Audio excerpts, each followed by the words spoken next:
White నేరేడు మెత్తగా పండిపోయినాయి. Harvest చేద్దాం. ఈ మొక్క నేను చెప్పాను కదా, వేరే ప్లేస్లో నుంచి ఈ ప్లేస్లో పెట్టిన తర్వాత 1 ఇయర్ కాయలు కాయలేదండి, ఇప్పుడు స్టార్ట్ అయినాయి.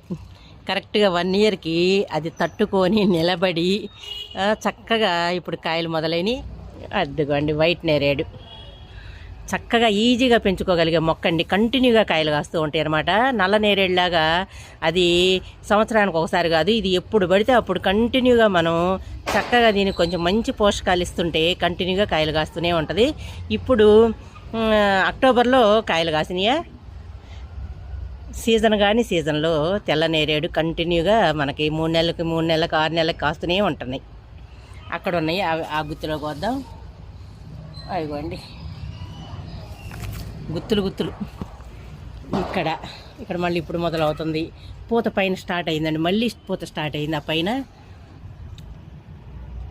మెత్తగా అయిపోయి ఆ టేస్ట్ చాలా టేస్టీగా ఉన్నాయండి. మెత్తగా అయిన తర్వాత మనం కోస్తే ఎంత టేస్టీగా ఉన్నాయో. ఇప్పుడు 4 కాయలు తినేసాను, ఇది 5వ కాయ.